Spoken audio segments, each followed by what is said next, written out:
Binomial distribution में हमें पढ़नी है आज कैरेक्टरिस्टिक्स और एक न्यूमेरिकल क्वेश्चन को भी सॉल्व करना है।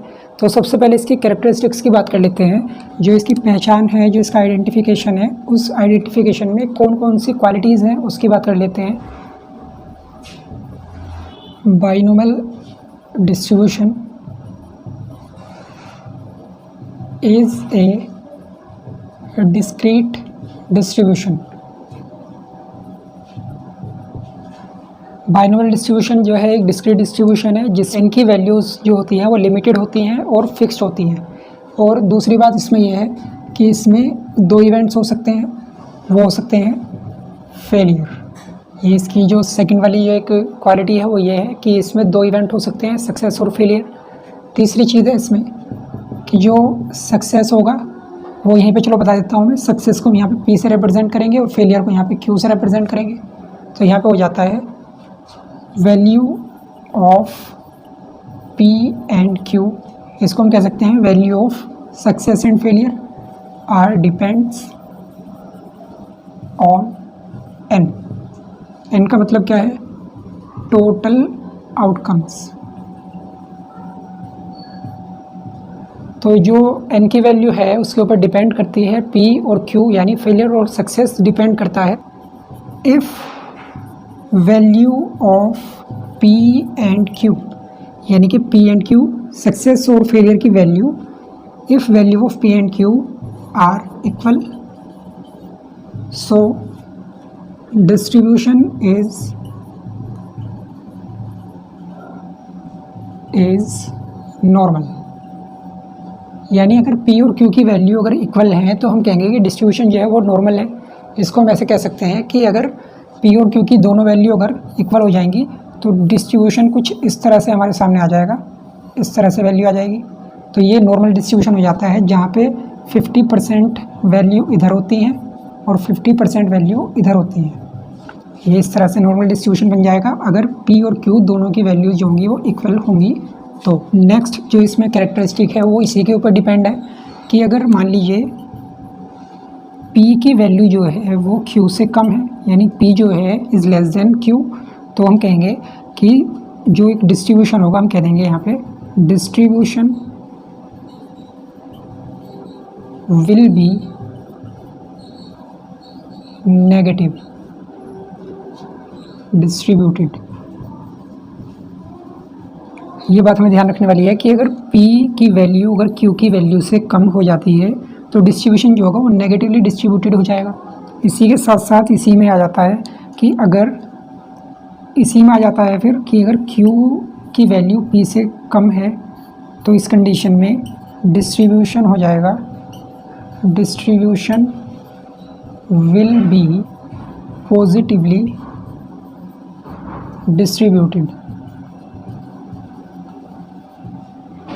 इसको ऐसे समझ लेते हैं कि मान लीजिए अगर एक नॉर्मल डिस्ट्रीब्यूशन इस तरह से हमारे पास है तो इसमें जो मैंने बताया कि ये जो हिस्सा होगा ये नेगेटिवली डिस्ट्रीब्यूटेड होगा, और अगर ये हिस्सा हुआ इधर वाला 50% पॉजिटिव और ये वाला 50% नेगेटिव हो जाएगा।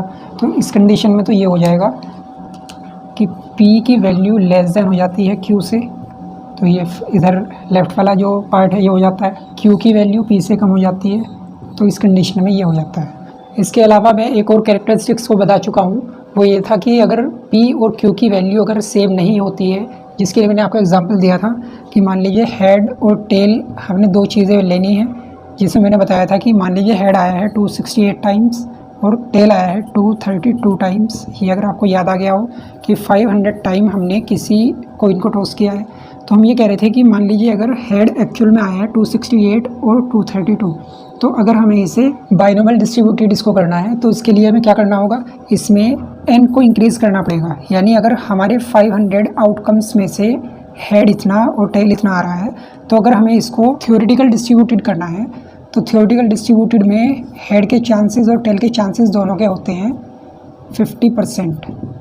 50% कह सकते हैं, या 1:1 कह सकते हैं, या ये कह सकते हैं कि 250 दोनों में आना है।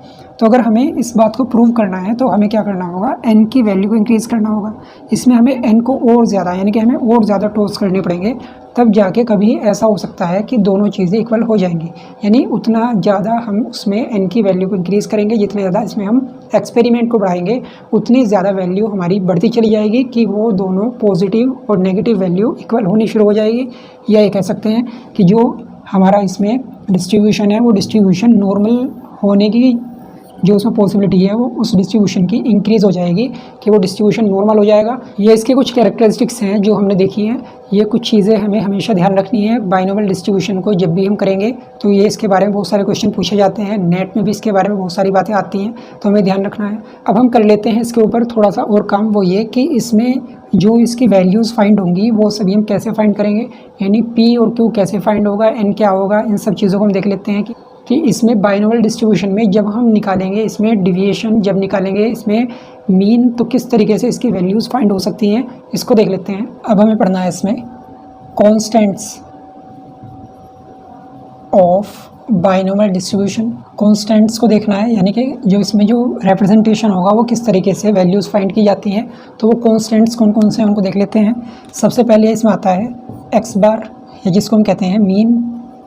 अब ये मीन कैसे फाइंड होगा, मीन के लिए हमें देखना है कि हमें सिर्फ n और p को मल्टीप्लाई कर देना है, तो ये x बार की वैल्यू आ जाएगी। सेकंड नंबर पर हमें इसमें फाइंड करना है स्टैंडर्ड डिविएशन। स्टैंडर्ड डिविएशन को रिप्रेजेंट करते हैं √NPQ से, इस तरीके से हम इसको रिप्रेजेंट कर सकते हैं। अगर हमें निकालना है वेरिएंस, और तो इसको लिख देंगे हम यहाँ पे NPQ, क्योंकि हमें पता है कि डिविएशन का स्क्वायर अगर हम कर देते हैं तो वेरिएंस बन जाता है।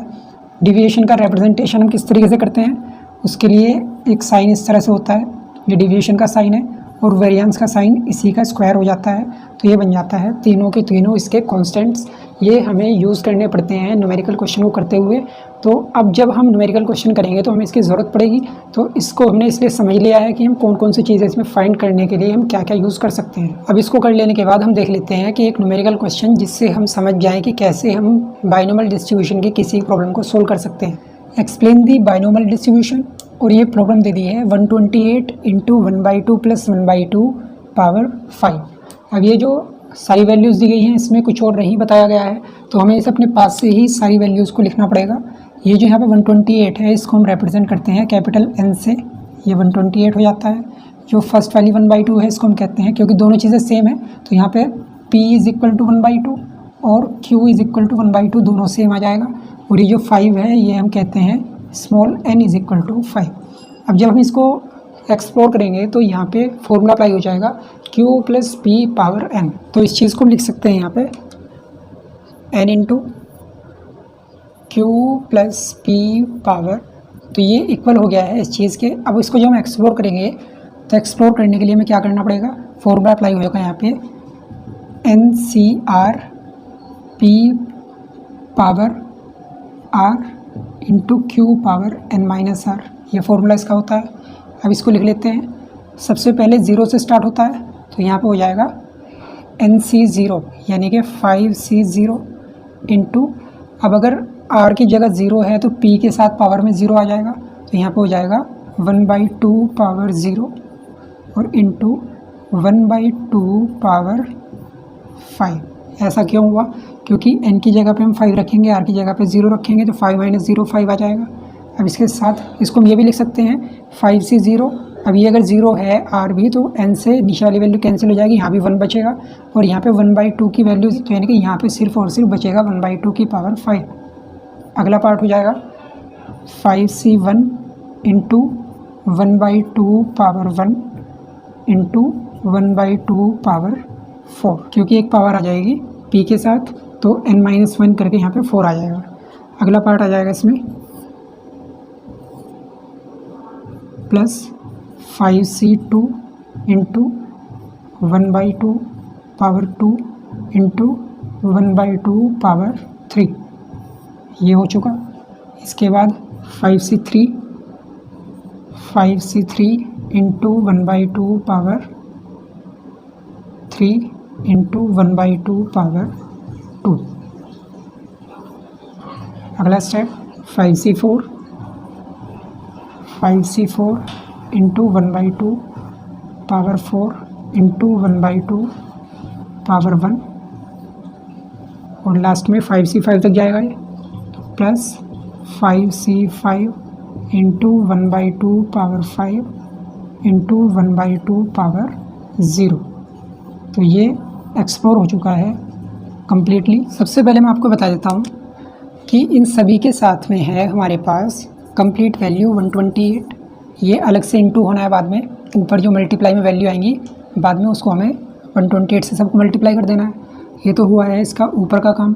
अब जो यहाँ पे 5c0, 5c1, 5c2 है, इसमें से मैं आपको सोल्व करके दिखाता हूँ कि क्या वैल्यू इसमें आ सकती है। यहाँ पे अगर हम 5c0 को सोल्व करेंगे तो क्या फॉर्मूला बनेगा, फैक्टोरियल n, इसको मैं लिख देता हूँ ऐसे 128, फैक्टोरियल n यानी कि फैक्टोरियल 5, फैक्टोरियल r यानी 0, फैक्टोरियल n माइनस r यानी 5 माइनस 0। और अगर इसको हम लिखें फैक्टोरियल 5 डिवाइडेड बाई फैक्टोरियल 0 जिसकी वैल्यू 1 होती है, फैक्टोरियल 5 माइनस 0 यानी 5। अब 5 फैक्टोरियल 5 से दोनों कैंसिल हो जाएंगे, 1 ऊपर बचेगा, 1 नीचे है, इससे भी कैंसिल हो जाएगा। सबको सोल्व करके क्या बचेगा 1। तो यानी कि हम फर्स्ट वाली वैल्यू को यहाँ पे 1 कह सकते हैं जैसे कि मैंने बताया था। और ये वैल्यू पहले से ही हमारे यहाँ पे 1/2 की पावर 0 यानी 1 है, ये भी पहले से ही 1 है। तो यहाँ पे सिर्फ बचेगा 1/2 की पावर 5। तो ऊपर 1 की मल्टीप्लाई 5 टाइम्स होगी और नीचे 2 की मल्टीप्लाई 5 टाइम्स होगी। तो वैल्यू आएगी यहाँ पे, ये तो मल्टीप्लाई होकर 1 आ रहा है ऊपर, तो ऊपर की वैल्यू जब 1 को 5 टाइम्स हम मल्टीप्लाई करेंगे तो ऊपर 1 ही रह जाएगा, और नीचे 2 को 5 टाइम्स मल्टीप्लाई करेंगे तो हो जाएगा 2 इंटू 2 4, 4 इंटू 2 8, 8 इंटू 2 16, 16 इंटू 2 32। तो वैल्यू यहाँ पे आ जाएगी 32। फर्स्ट वाले पार्ट की जो कैलकुलेशन करके वैल्यू आई है वो आ गई है 1/32। अब सेकंड वाले को जब सोल्व करेंगे तो इसको देख लीजिए, इसमें बीच में है वैल्यू प्लस, तो यहाँ पे प्लस लगा देते हैं। 5c1 को अगर हम सोल्व करेंगे तो कैसे आ जाएगा, factorial n factorial r factorial n minus r। तो सॉल्यूशन में आ जाएगा, यहाँ पे 4 बचेगा तो ऊपर से हम 5 को अलग कर लेते हैं, तो ऊपर बचेगा 5 इंटू फैक्टोरियल 4, नीचे फैक्टोरियल 1 की वैल्यू 1 हो जाती है, और 5 माइनस 1 यानी फैक्टोरियल 4 हो जाएगा। 4 से 4 कैंसिल, तो 5/1 को हम क्या लिख सकते हैं, 5 लिख सकते हैं। तो ऊपर वैल्यू आ जाएगी 5, और नीचे क्या आ जाएगा, इसमें हम इसको लिख रहे हैं फ़िलहाल, इसको हम लिख चुके हैं। नीचे आ जाएगा 2 की 1 पावर तो यहाँ पे है, 2 की 4 पावर यहाँ पे है, इसको हमने सोल्व कर लिया है। तो टोटल पावर इसकी कितनी बनेगी, 5 बनेगी, और 5 2 इंटू 2 करके आ जाता है 32। यानी जो इसमें डिनोमिनेटर है वो हमेशा 32 आएगा, क्योंकि सभी जगह पावर हमारी मल्टीप्लाई होकर 5 ही हो जाएगी। तो अब हम कर लेते हैं अगला पार्ट इसमें। जब इसमें 5c2 को हम सोल्व करेंगे तो ये आ जाएगा फैक्टोरियल 5 फैक्टोरियल 2 फैक्टोरियल 5 माइनस 2। तो यहाँ पे 3 बचेगा, हम क्या कर लेते हैं 5 और 4 को इसमें से बाहर कर लेते हैं और डिवाइड कर लेते हैं इसमें नीचे से। 2 इंटू 1 वाले फैक्टोरियल को हमने सोल्व कर लिया, और यहाँ पे बचेगा 3 से हमने 3 कैंसिल कर दिया, 2 से हमने 4 को कैंसिल कर दिया 2 टाइम्स, 5 इंटू 2 10 आ गया। तो थर्ड वाले पार्ट में आ गई वैल्यू 10। ये बात क्लियर हो गई है। इसके बाद हम कर लेंगे इसमें इसी तरह से इनकी मल्टीप्लाई, ये वाले वैल्यू हम लिख रहे हैं। तो 2 पावर यहाँ पे 2 की ये रहेंगी, 3 पावर ये रहेंगी, मल्टीप्लाई हो गया 5 हो जाएंगी, 5 की मल्टीप्लाई हो गया 32 आ चुका था, इसको हमने ऐसे लिख लिया है। अगले वाले पार्ट को हम फिर से लिख सकते हैं 5c3 के लिए काम करेंगे फैक्टोरियल 5 फैक्टोरियल 3 फैक्टोरियल 5 माइनस 3। 5 4 को हमने ऊपर से बाहर कर लिया है, बचा है ऊपर 3 को हमने ऐसे छोड़ दिया है, यहाँ पे बचेगा 5 माइनस 3 यानी कि 2 को हम लिख देते हैं इस तरह से। 3 से 3 कैंसिल, 2 से कैंसिल, फिर से हमारा यहाँ पे आ जाएगा 10। तो अगला पार्ट यहाँ पे फिर से आ जाएगा प्लस 10/32। क्लियर होगी बात, हमने ये पार्ट भी यहाँ पे लिख दिया है। इसके बाद इसमें आता है 5c4, इसको सोल्व कर लेते हैं। तो यहाँ पे आ जाएगा फैक्टोरियल 5 फैक्टोरियल 4 फैक्टोरियल 5 माइनस 4।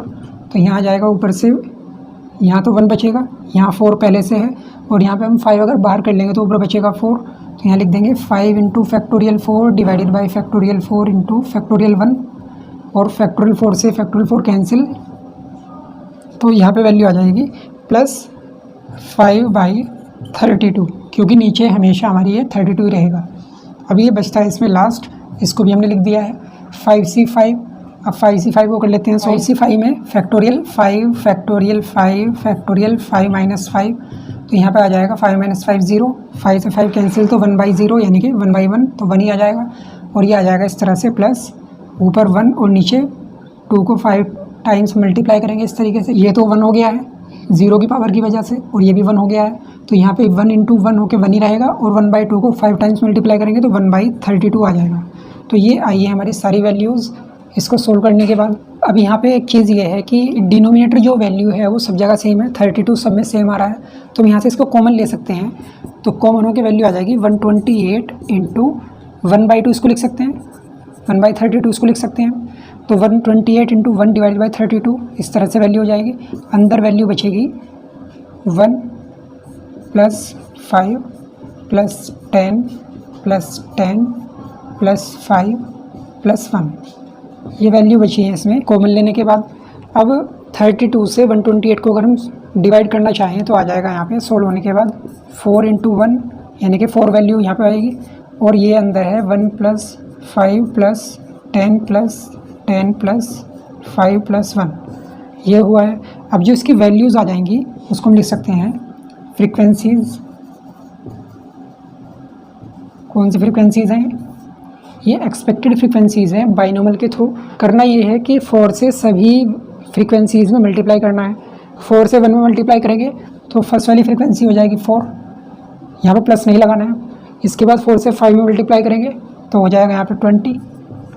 4 से 10 में मल्टीप्लाई करेंगे तो 40, फिर से 40, फिर 20 और फिर 4, तो यहाँ पे हो जाएगा 40, 40, 20 और 4।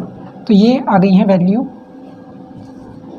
तो ये आ गई हैं वैल्यू सभी जो हमें एक्सपेक्टेड फ्रिक्वेंसीज चाहिए थी, वो सारी फ्रिक्वेंसीज हमारे पास आ चुकी हैं। ये तो हुआ है एक सिस्टमेटिक तरीके से सॉल्यूशन। अब इसी में एक थोड़ा आसान सा काम ये है कि अगर हम इसमें जिस तरह से कैलकुलेशन हमने यहाँ पे की है, जैसे मैंने बताई है, इसमें एनसीआर का फॉर्मूला अप्लाई करने के बाद अगर इसको हम यहाँ पे शॉर्टकट तरीका अपनाना चाहते हैं तो इसका एक छोटा सा काम हमें करना होता है, जो मैं कल आपको हिंट दे भी पाया था एक बार, कि हमें पास्कल ट्राइंगल का काम यहाँ पे करना पड़ेगा। पास्कल ट्राइंगल वैसे हमने जो पिछला चैप्टर पढ़ा था इंटरपोलेशन एक्सट्रापोलेशन, वहाँ भी हमने सीखा था। अब इसको हम फिर से देख लेते हैं एक बार। यहाँ पे वैल्यूज़ आ जाएंगी, यहाँ पे आ जाएगी इसकी n। तो n हमारे पास कितना है? अगर मान लीजिए 1 है तो 1 के लिए हम अपने पास से 2 बार 1 लिख देते हैं, और 2 की वैल्यू निकालने के लिए यहाँ पे 1 + 1 करके 2 कर देते हैं, और ये 1 फिर से ऐसे ही लिख देते हैं जैसे लिखे हुए हैं। फिर हम 3 के लिए इसकी वैल्यूज़ ऐड करते हैं, 2 1 3 2 1 3, और ये 1 हम फिर से ऐसे लिख देते हैं। फिर 4 के लिए हम लिखते हैं ऐसे 3 1 4 3 3 6 3 1 4, और ये 1 फिर से हम ऐसे लिख देते हैं। फिर आती है वैल्यू 5 4 1 5 4 6 10 6 4 10 4 1 5, और फिर से 1 ऐसे लिख देते हैं। अब यहाँ पे बताने वाली बात ये है कि n की वैल्यू हमें कितनी गिवन है? n की वैल्यू गिवन है हमें 5। तो इस 5 के लिए हमें सिर्फ ये जो कैलकुलेशन मैंने करके दिखाई है इससे पहले, उसकी ज़रूरत नहीं है। सिर्फ हमें देख लेना है कि ट्राइंगल जो हमारे पास बना हुआ है उस पास्कल ट्राइंगल में 5 के सामने कौन कौन सी वैल्यूज़ आ रही हैं। तो 5 के सामने वैल्यूज़ आ रही हैं 1 5 10 10 5 1। तो हम क्या कर सकते हैं, इस तरह से एक्सप्लोर कर लेने के बाद फॉर्मूले को हमें आगे ये वैल्यूज़ ऐसे लिखनी नहीं है। अगर हम देखें यहाँ पे, अगर थोड़ा सा ध्यान दें तो ये सारी वैल्यूज़ वही लिखी हुई हैं जो मैंने पास्कल ट्राइंगल में भी बताया है। देख लीजिए एक बार, 1 5 10 10 5 1, 1 5 10 10 5 1। तो इस तरीके से हम डायरेक्टली भी इसको अप्लाई कर सकते हैं, पास्कल ट्राइंगल से वैल्यूज़ उठा के यहाँ पे रख सकते हैं। सिर्फ एक बार एक्सप्लोर करने की ज़रूरत है, उसके बाद हम इस तरीके से ऊपर वैल्यू रखेंगे, डिनोमिनेटर को देखेंगे, प्लस माइनस जो भी मल्टीप्लाई डिवाइड करना है वो हो जाएगा, और वैल्यूज़ हमारी आ जाएंगी। इस तरीके से फ्रिक्वेंसीज बन के हमें मिल जाएगी। तो ये इस तरह से हम कैलकुलेशन कर सकते हैं। कोई भी जो हमें बाइनोमियल डिस्ट्रीब्यूशन के अकॉर्डिंग फ्रीक्वेंसी फाइंड करनी हो तो इस तरीके से पहले हमें किसी भी प्रॉब्लम को सबसे पहला काम ये करना है कि इस तरीके के फॉर्मेट में उसको लेके आना है, जहाँ पे हमें capital N, small n, P और Q की वैल्यू चाहिए। उसके बाद फिर हम उसको इस तरीके से एक्सप्लोर करके और पास्कल ट्राइंगल अप्लाई करके अपना आंसर दे सकते हैं, फाइनल फ्रिक्वेंसीज बता सकते हैं।